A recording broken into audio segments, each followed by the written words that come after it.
Bismillahirrahmanirrahim. Alhamdulillahirabbil alamin. A'udzu billahi minasyaitonir rajim. Rabbi shrah li sadri wa yassir li amri wahlul 'uqdatam min lisani yafqahu qawli. Assalamualaikum warahmatullahi wabarakatuh. Apa khabar semua? Semoga kita semua berada dalam keadaan yang sihat dan selamat, insya-Allah.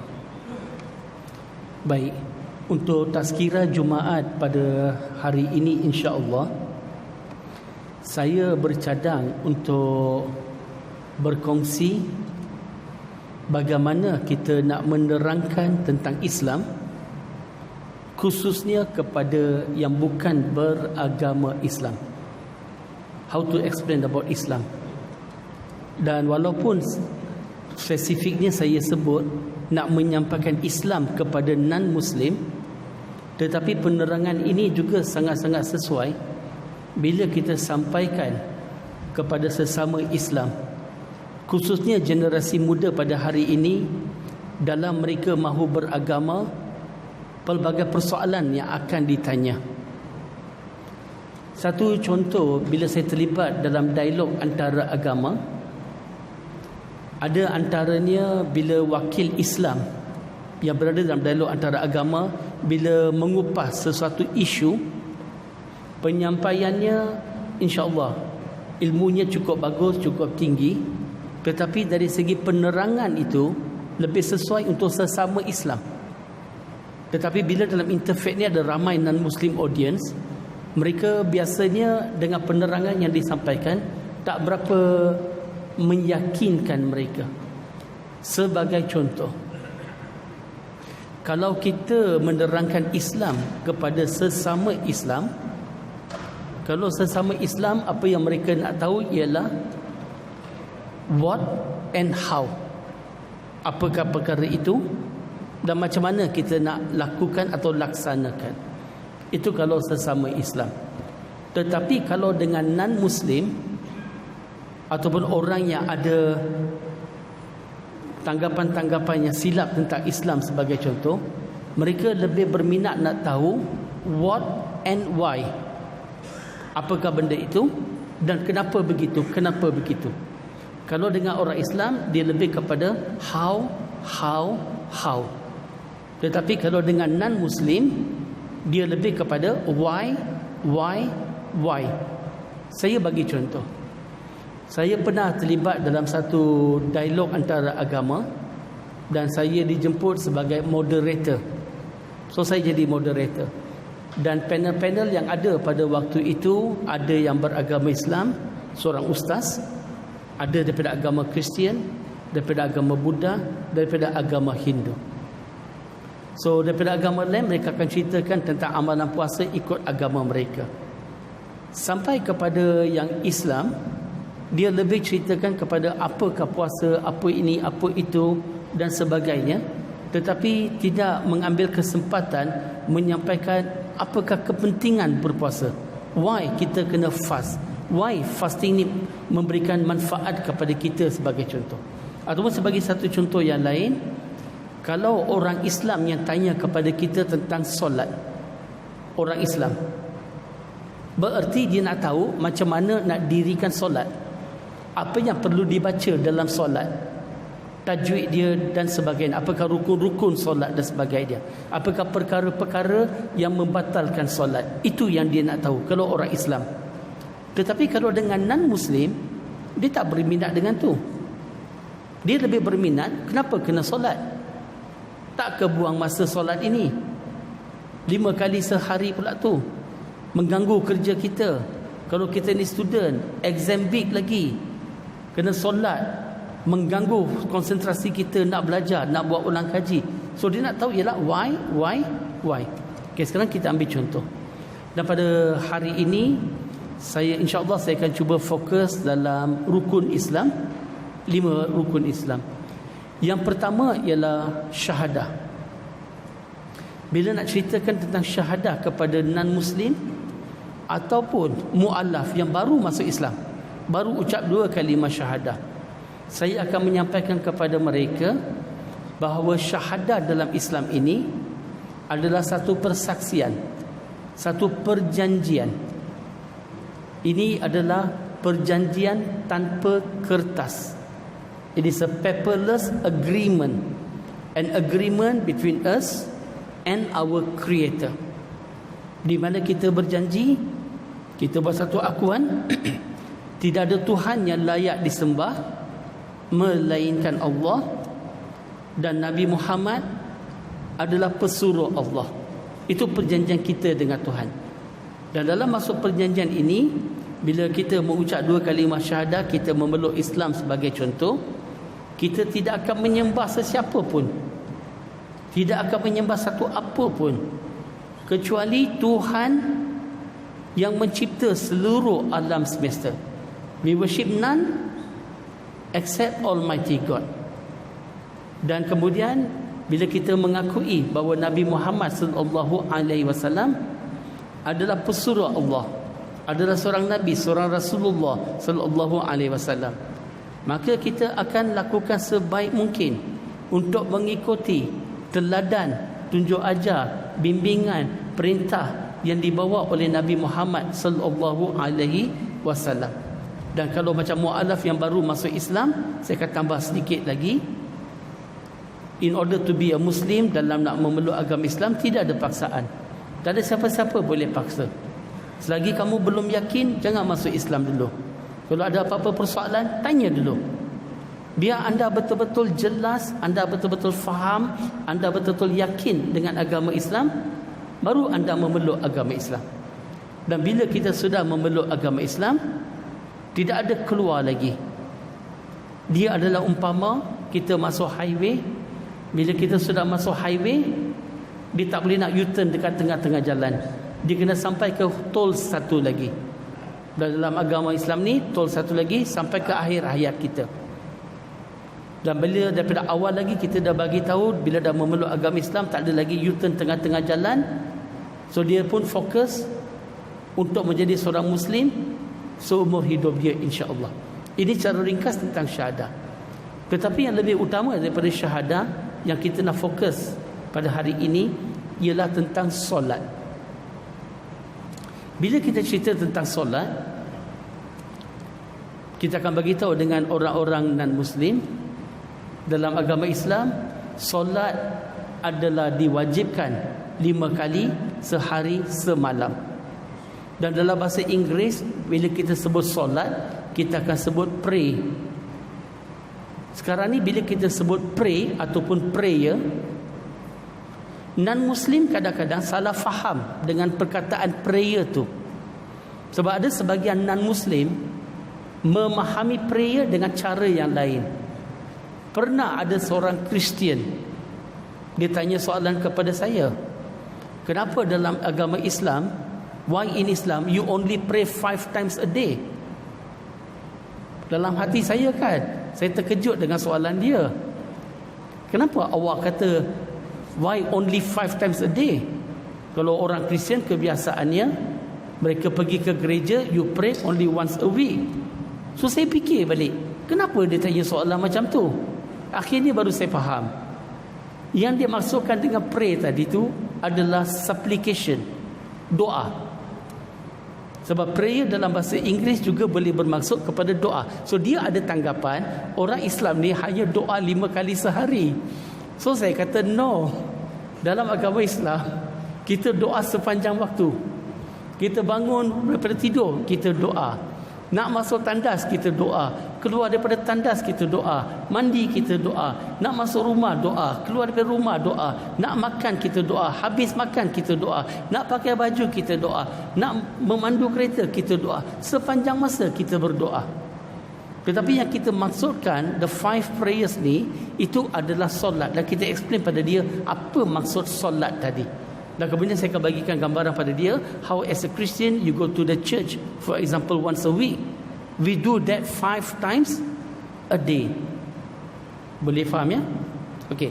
Perkara kedua, hari ini ramai dekat luar, especially generasi yang muda ini, tidak beragama.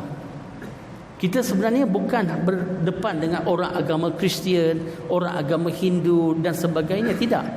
Ramai daripada mereka ini tidak beragama, lebih kepada agnostik.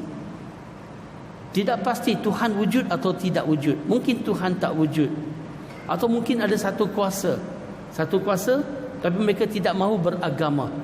Golongan macam ni yang kita berdepan dekat luar ini. Dan bagi mereka ini, bila kita solat 5 waktu sehari, buang masa, dia kata. Why you have to pray 5 times a day? Because it takes away the time of your productivity. Mengganggu masa kerja kita. Kalau student tadi, kalau exam week dan sebagainya. Okey, sekarang ni macam mana kita nak explain dekat dia? Satu daripada cara saya akan bagi tahu dengan dia ialah okey, satu perkara saya kena bagi tahu awal-awal. Bila non-Muslim atau siapa-siapa pun bertanya kepada kita, why in Islam you have to do this? Why you have to do that? Kenapa begini? Kenapa begitu? Jawapan standard ialah sebab ini perintah Allah dan Rasul. Boleh faham ke? Kalau orang tanya kepada kita, kenapa kita kena solat 5 waktu sehari? Kenapa kita kena puasa bulan Ramadan? Bila tanya kenapa saja, jawapan dia ialah sebab ini perintah Allah dan Rasul.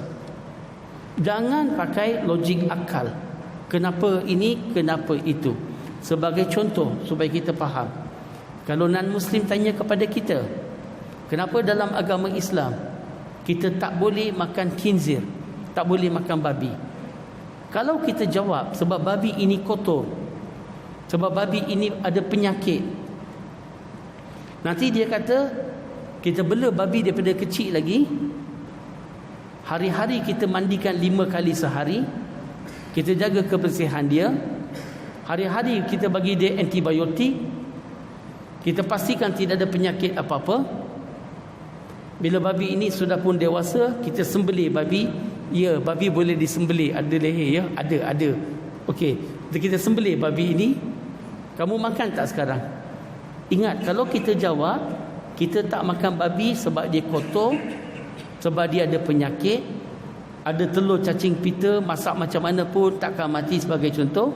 Kalau besok dia pastikan daging yang dia bagi tu bersih, tanpa penyakit, kalau ikut logik, kita kena makan lah.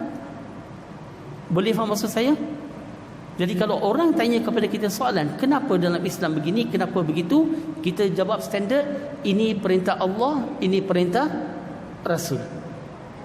Tetapi apakah hikmah sebaliknya? What is the wisdom yang kita boleh fikirkan? Baru kita jawab, sebab babi ini ada penyakit, babi ini adalah kotor. Tapi kita tak makan babi bukan sebab dia kotor. Kita tak makan babi sebab ini perintah Allah SWT. Jadi begitu juga kenapa kita solat 5 waktu sehari, sebab ini perintah Allah dan Rasul. Dan kemudian apakah hikmah dia? Okey, hikmah ni adalah begini. Yang saya nak cerita ni hikmah, the wisdom behind. Yang pertama sekali, kita makan berapa kali sehari? Kita bangun pagi, kita makan breakfast. Tengah hari kita makan tengah hari. Petang kita ada minum petang. Lepas tu kita ada makan malam. Lepas tu kita ada supper lagi. Lebih kurang 5 kali sehari. Kenapa kita makan 5 kali sehari? Supaya tubuh kita ni sihat, ada tenaga untuk pembesaran tubuh kita. Alhamdulillah. Begitu juga, ini sebagai hikmah dia, kita solat 5 waktu sehari pun ialah makanan untuk spirituality kita, to strengthen our spirituality, to strengthen our internal self. Kita bangun pagi, kita solat. Kemudian tengah hari kita solat.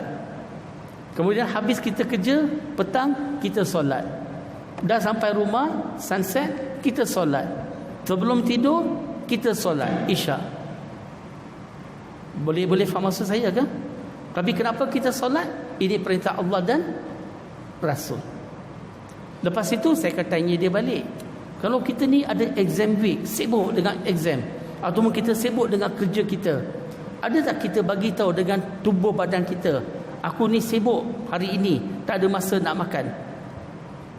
Cuba kalau kita sibuk 1 minggu exam week, 1 minggu ada projek kita kena siapkan, kita bagi tahu tak dengan tubuh badan kita, 1 minggu ini aku tak ada masa nak makan.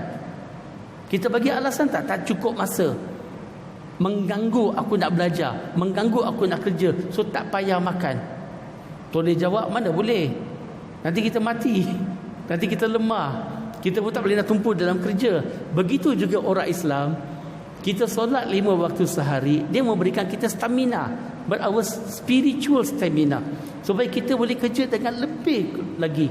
Dan dia memberikan kita motivasi, ketenangan. Dan bila kita tenang, kita boleh menjawab soalan dengan lebih baik, kita boleh laksanakan tugas kita, kerja kita dengan jauh lebih efektif lagi. Nampak ya tuan-tuan dan puan-puan? Tuan-tuan nampak ya? Jadi bila kita nak ceritakan kepada mereka ini, kita bagi tahu the reason, the hikmah balik dia. Dan dari situ dia akan tengok benda ni relevan. Okey, kita ambil beberapa contoh yang lain. Kita ambil solat je dulu, tak apa. Kejap lagi bila kita solat, dalam agama Islam kita tak ada padri, kita tak ada sami. Dalam Islam siapa-siapa pun boleh jadi imam. Betul kan? Siapa-siapa boleh jadi imam untuk solat. Kalau dalam agama Kristian, hanya padri, father ataupun pastor yang boleh melaksanakan upacara sembahyang. Kalau dalam agama Hindu, gurukul ataupun yang biasa disebut sebagai sami, yang boleh buat upacara sembahyang. Tetapi dalam Islam, siapa-siapa boleh jadi imam. Seorang jadi imam, yang lain semua akan jadi makmum, solat di belakang. Dan dalam agama Islam, wanita pun boleh jadi imam. Women can also be imam apabila wanita solat sesama sendiri. Betul atau tidak? Biasanya bila saya bagi tahu mereka, dalam Islam wanita boleh jadi imam, kebanyakan mereka memang terkejut, sebab mereka ada tanggapan Islam ni agama yang menindas wanita. So bila kita kata dalam Islam wanita pun boleh jadi imam, tak ada masalah apabila wanita solat sesama sendiri. Jadi mereka, ini satu kejutan bagi mereka bahawa Islam mengiktiraf, memberikan satu mengangkat martabat wanita sebenarnya bagi mereka. Okey, dan seterusnya bila kita solat makmum, Nabi perintah kita luruskan saf, rapat-rapatkan saf. Bila kita luruskan saf, satu disiplin. Bila kita rapatkan saf, bahu sentuh bahu. Kalau boleh tumit sentuh tumit. Jangan ada jarak antara kita, sesungguhnya syaitan lalu. Ada yang tafsirkan syaitan ini merujuk kepada ego kita. Sebab kadang-kadang kita ni ada ego, kita ada rasa macam riak, takabur, ujub, kita rasa kita ni hebat, aku ni CEO, aku ni general manager, aku ini adalah pangkat ini, pangkat itu, aku dia orang kaya. Dia ni siapa? Dia ni miskin. Dia ni siapa? Dia ni office boy. Dia ni siapa? Dia ni dispatch. Dia ni siapa? Dia ni cleaner. So kadang-kadang kita rasa kita lebih hebat daripada lain, nak buang benda ni. Dalam Islam tidak ada kasta.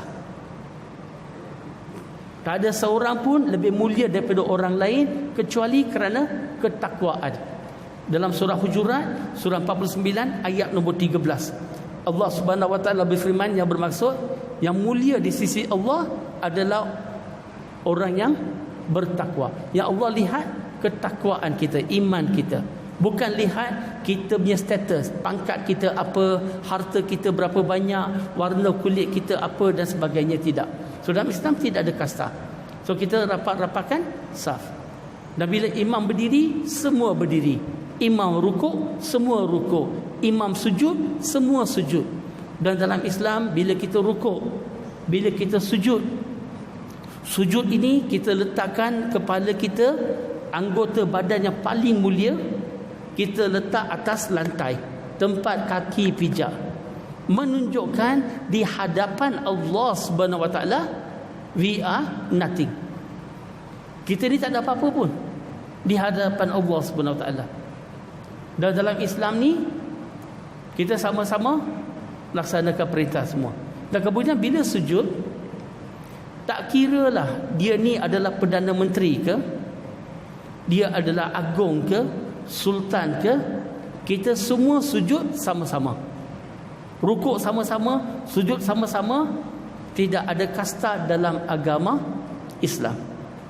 Dan saya akan bagi tahu mereka, dan ini memang kisah benar. Saya pernah solat sebelah sultan, dan saya pernah solat di depan, dan belakang saya Perdana Menteri solat, dan belakang dia timbalan Perdana Menteri solat. Dan saya solat lebih depan daripada mereka. Dan bagi non-Muslim, bila mereka dengar begini, mereka rasa terkejut. Macam mana pula saya orang biasa boleh solat di depan, Perdana Menteri di belakang, timbalan Perdana Menteri lagi belakang. Sebab waktu itu ada urusan mesyuarat di Putrajaya hari Jumaat. Kemudian bila masuk untuk waktu solat Jumaat, kita pergilah masjid kan. Kita sampai awal, kita dekat depan. Habis solat Jumaat, bila saya nak keluar daripada masjid, nampak ada Perdana Menteri. Lepas tu belakang lagi tu ada timbalan Perdana Menteri. So secara teknikal, saya solat di hadapan, dan Perdana Menteri serta timbalan Perdana Menteri solat di belakang. Sebab dalam Islam tidak ada kasta. Dan bila kita ceritakan benda macam ni, mereka akan rasa kagum, mereka akan rasa hebat. Dan bayangkan, bila kita solat 5 waktu sehari berjemaah sebagai contoh, itu akan mengukuhkan ukhuwah kita. Kita saling kenal mengenal antara satu sama lain. Persahabatan kita, kasih sayang kita semakin subur antara satu sama lain, insya-Allah. Ini secara ringkas. Are we good ke? Okey, antara soalan yang mereka timbulkan sekarang, kenapa solat 5 waktu sehari? Kenapa tak solat 4 waktu? Kenapa tak solat 6 waktu? Kenapa 5? Kenapa tak ada angka yang lain? So macam mana kita nak jawab? So, kalau kita akan jawab ini perintah Allah, dia katanya balik, ialah kenapa Allah perintahkan 5 kali? Kenapa Allah tak perintahkan 4 kali ke, 6 kali ke, 7 kali ke, 10 kali ke, 2 kali ke?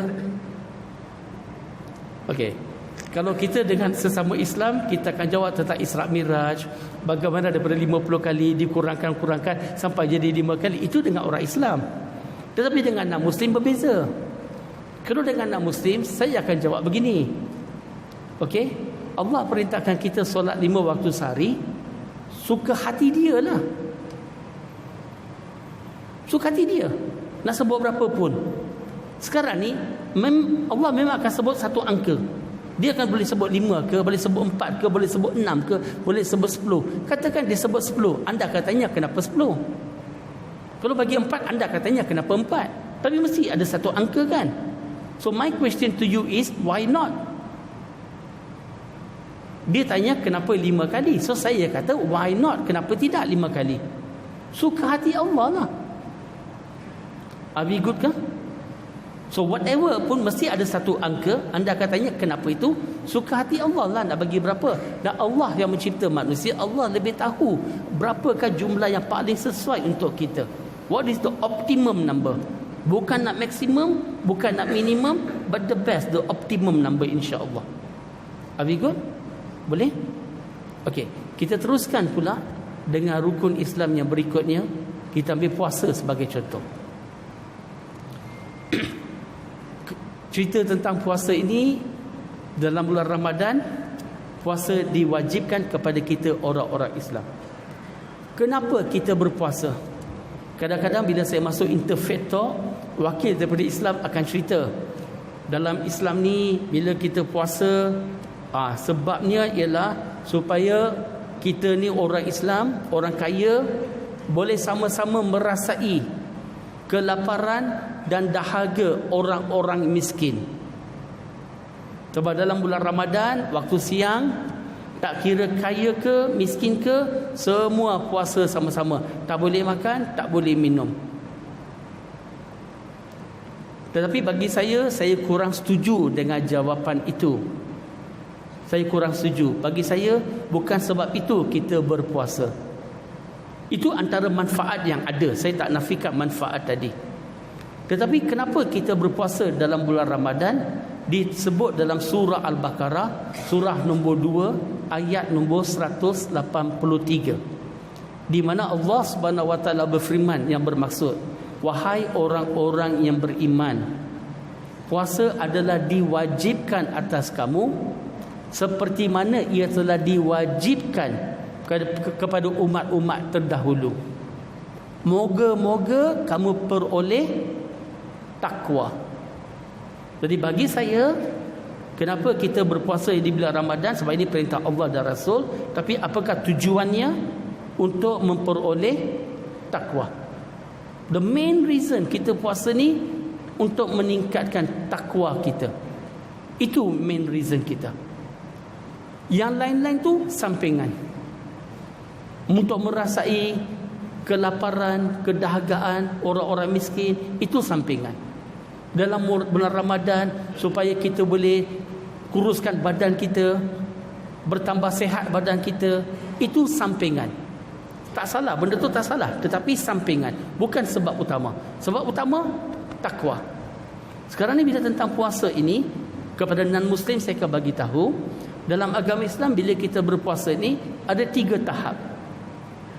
Tahap yang pertama, kita tak makan, tak minum dan tidak ada hubungan kelamin antara suami dan isteri siang hari bulan Ramadan.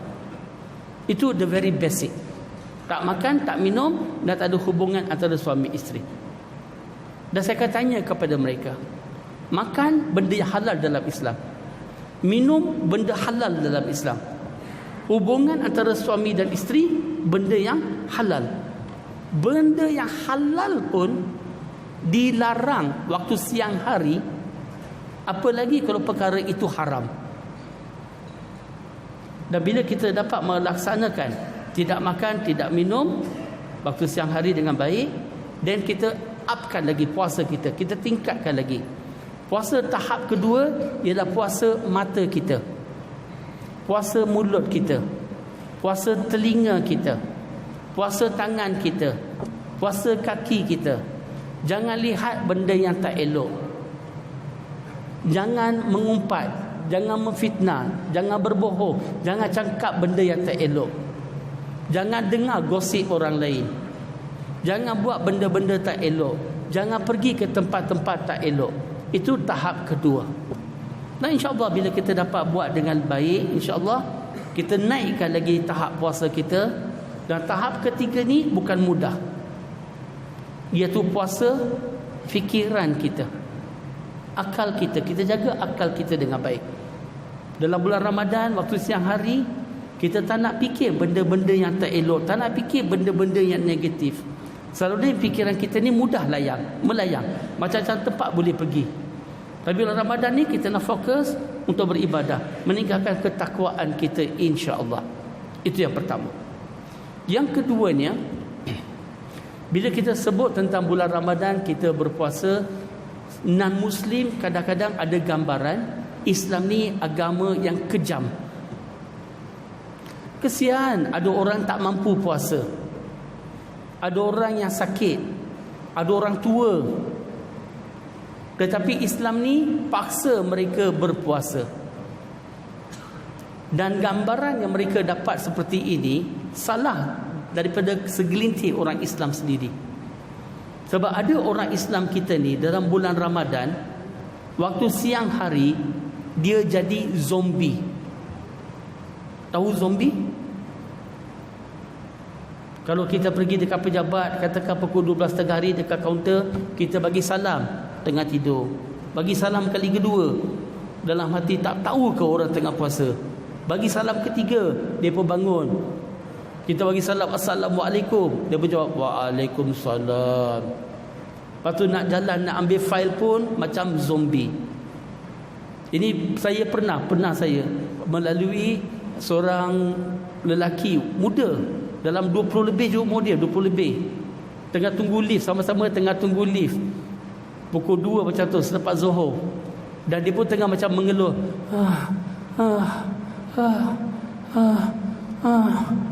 Macam nak tumbang. So saya pun tanya dia, kita pun concern, tanya dia, brother, are you okay? Brother okey ke? Ada apa-apa saya boleh tolong ke? Dia marah saya. Tak tahu ke orang tengah puasa? Ini tengah Ramadan, tengah puasa ni. Dia marah-marah, dia lepaskan geram pada saya. Dalam hati, apalah salah saya? Okey. Tuan-tuan, saya cukup yakin orang yang kita lihat zombie di bulan Ramadan, pukul 2, pukul 3 dah jadi zombie. Pukul 5 petang, kalau kita tengok dia orang balik, cukup cergas, cukup bertenaga, pergi ke bazar Ramadan. Sound familiar? Masuk bazar Ramadan, terus bertenaga, beli macam-macam jenis kuih, beli macam-macam lauk, beli macam-macam warna air. Tak salah nak beli kuih yang macam-macam dan sebagainya. Tetapi bagi saya, jangan membazir. Sebab bila kita tengah puasa, kita tengah lapar, tengok makanan memang sedap-sedap, tengok semua benda pun memang rasa tu naik. Tapi bila kita beli banyak-banyak, bawa balik rumah, dekat rumah kita ada katakan ada 3-4 orang yang bekerja, masing-masing pergi bazar Ramadan, masing-masing beli. Bila sampai dekat rumah, kadang-kadang dia jadi mini buffet. Tahu kan buffet? Okey, mini buffet. Katakan contoh, kalau maghrib ialah pukul 7 petang. Okey, pukul 7 petang maghrib. 6.30 dah hidang dah makanan macam-macam semua. 6.30 dah letak dah jadi gunung Kinabalu atas pinggan kita dengan nasi, dengan lauk, macam-macam dekat situ. Kemudian kita tengok jam bila nak pukul 7. Tuan-tuan perasan tak? Setiap tahun bila bulan Ramadan, kalau kita tengok jam dinding, ini gejala global ya, jam dinding menjadi perlahan. Kalau hari-hari biasa, jarum saat tu bergerak tik tik tik tik. Tapi bulan Ramadan kita tengok jarum saat dia bergerak tik tik tik.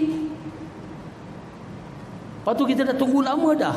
Tengok jam baru 6.35. Baru 5 minit berlalu. Sound familiar? Okey.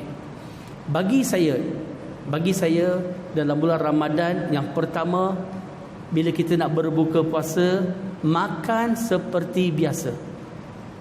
Dari segi kadar tu, jangan makan banyak. Makan macam mana kita makan malam yang biasa, bersederhana. Nak pergi ke bazar Ramadan, nak cuba macam-macam lauk, tak ada masalah. Satu hari cuba 1 lauk atau 2 lauk sebagai contoh. Ambil 1 kuih atau 2 kuih. Tak payah banyak-banyak sangat. Besok tukar lauk lain, lusa tukar lauk lain, tukar kuih lain, tukar air lain. Dalam 1 bulan tu dapat rasa macam-macam benda. Cuma jangan membazir makanan. Dan kalau personal, ini personal saya lebih suka kalau bulan Ramadan saya sibukkan diri. Sebab bila sibuk, tak ingat pasal makan. Tetapi kalau hari cuti adalah hari yang paling susah. Hari cuti tu tak ada apa-apa nak buat tu, kita akan fikir bila nak buka puasa. Ini contoh.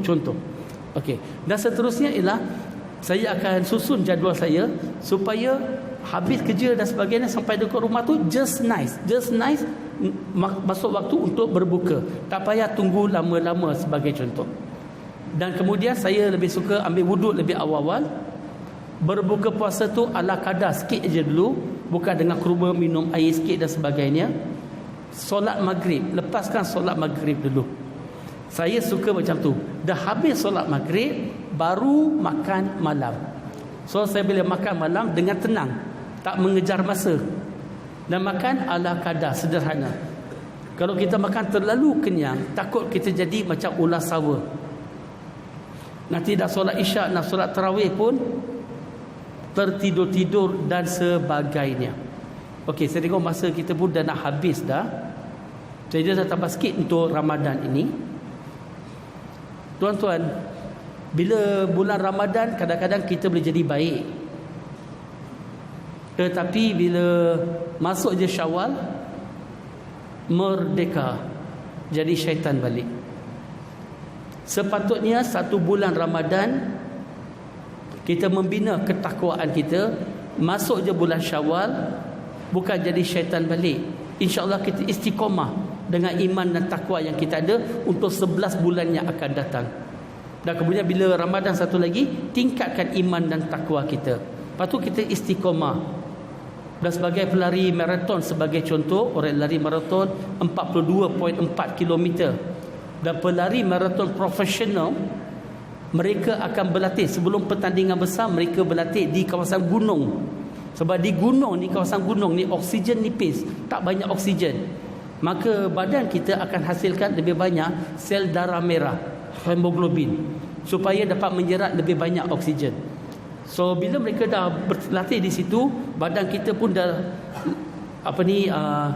memproses lebih banyak sel darah merah, hemoglobin dan sebagainya. Pada hari pertandingan, bila turun ke paras laut, oksigen banyak, dapat stamina banyak. So kita pun dalam bulan Ramadan, kita berpuasa, tak makan, tak minum dan sebagainya. Bila masuk Syawal, kita boleh makan dan minum, oksigen banyak, patutnya stamina pun banyak, insya-Allah. Okey, setakat ini saja masa mengizinkan kita sempat bincang secara fokus tentang solat dan juga tentang Ramadan. Kemudian Ramadan ni ada banyak lagi poin-poin yang lain.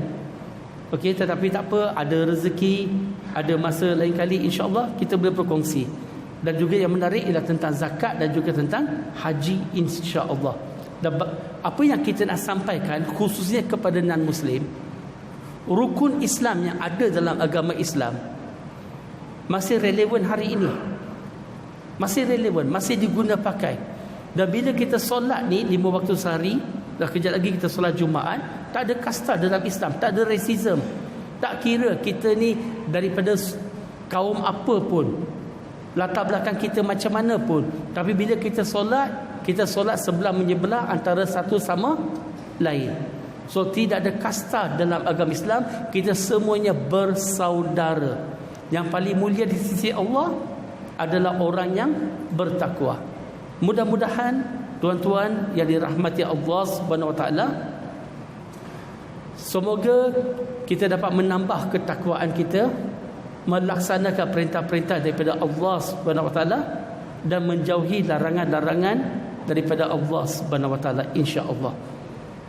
Semua yang baik adalah datang daripada Allah Subhanahu Wa Taala semata-mata. Dan saya sebagai seorang manusia yang ada banyak kekurangan dan kelemahan, saya mohon ampun dengan Allah Subhanahu Wa Taala atas kesilapan saya, kesalahan saya. Dan saya harap tuan-tuan juga boleh maafkan saya andai saya silap ataupun menyinggung perasaan siapa-siapa. Wa akhiru da'wana alhamdulillahi rabbil alamin. Assalamualaikum warahmatullahi wabarakatuh.